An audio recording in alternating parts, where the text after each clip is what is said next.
Rastafari. Greetings again, all. Rosh John Farah here. This is part two of the Rastafari OAU and Malcolm X. And here is the elders of Rastafari Malcolm X's video will be titled. Now here's something interesting. Elder Mikhail Gabriel, Brother Diaz, aka Fishman. I know this brother. He's one of the most great elders of the Rastafari faith and one of the best teachers I have known. He actually knew Brother Malcolm and met with him, talked to him, had good reasonings and conversations with him. And also, he was at the OAU, I mean, not the OAU, excuse me, the United Nations when His Majesty spoke, then from the world famous war speech when he talked about until the color of a man's skin is no significant than the color of his eyes.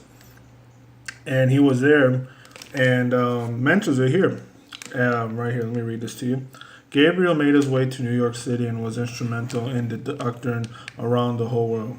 The work of the African Repatriation Committee, ARC, which sent brothers to Ethiopia. When His Majesty Haile Selassie came to New York to address the United Nations, Gabriel was in the crowd and started chanting, "Princes and princesses shall come out of Egypt. Ethiopia shall stretch forth her hands unto God." The crowd parted like the Red Sea in front of him, and he was able to approach His Majesty, who smiled as he received him. This was an anointing and a high point for Gabriel. Not long afterwards, in 1974, Gabriel came to Chicago. He and a small group met in Chicago's Washington Park to celebrate His Majesty's Earth Day, and those were great celebrations. I went to a few.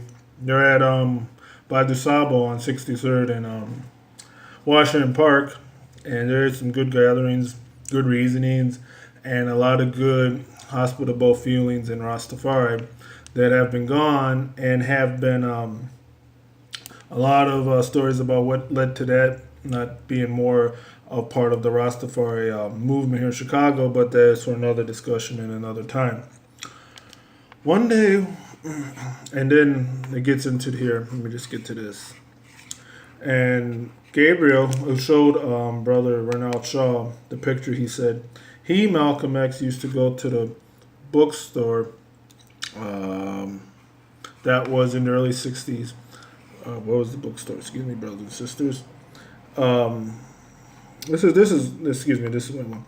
The elder Gabriel showed me a book of letters, some of which from his friend Mortimo Plano. According to Plano, the Rastafari movement had quite an effect on Brother Malcolm.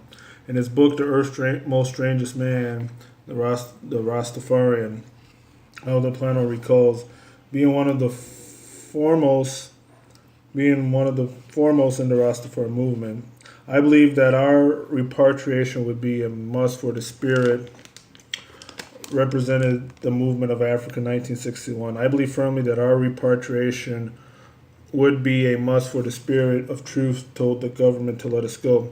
The earth's most strangest man, the Rasta man, realized by his force of carrying the program of repatriation that it has brought sense of awareness that it took many years of force carrying the program of repatriation that it brought the consciousness of the black man today in the Western world. The doctrine of the Rastafarian doctrine of one African repatriation was certainly impressed at that time on Malcolm X. Louis Lomax continued. Brother Plano tried to put himself and Malcolm X in one of his controversial programs on his TV circuit. Malcolm X was to come and condemn the Rastafari brethren, and the earth's most strangest man should come to tell the world about the Rastafari God.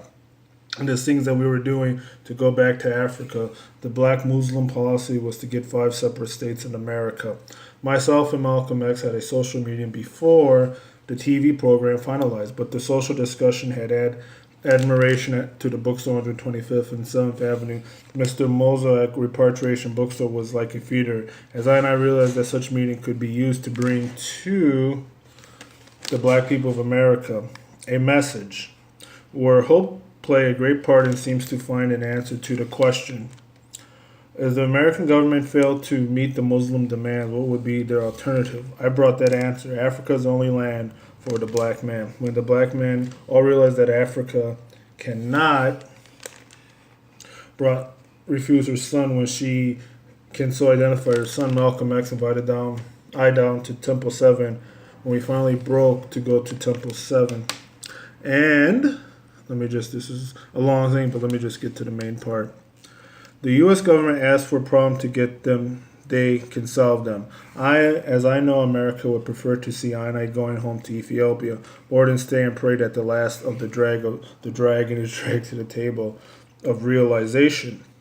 They are met face to face with realities. This black man, African, Ethiopian, Negro, any name we are called, but I also realize that now is the time for confrontation. It is a known fact that repatriation is an unfinished business of the African element in the West. And that is from The Earth Strangest Man by the elder Mortimer Plano. This was without a doubt Malcolm X's exposure to the elders of Rastafari radically changed his worldview and the direction of his organizing efforts. I have found substantial indirect evidence that Malcolm X had communicated with him, Haile Selassie, how best to achieve liberation for the Africans in America. Malcolm X had several occasions to meet directly with him, His Imperial Majesty, or his representatives in 1954 when His Majesty came to the United States. In 1961, when he worked with the Ethiopian government to get its petition to the United Nations. In 1963, when His Majesty addressed the United Nations. And in 1964, when he spoke at the 7th African Summit Conference in the OAU. And no, Malcolm X handwritten journals recently came up in action, and Butterfields may prove conclusively that Malcolm X had met with His Majesty. So there you go. His Majesty and Malcolm X really influenced Brother Malcolm to a more broader cause for the cause of African liberation. And I will just leave this to end this video. Clearly, Malcolm X like the Rastafarians, and was preparing for eventual repatriation. This is why he was murdered. And to read more on the OAU base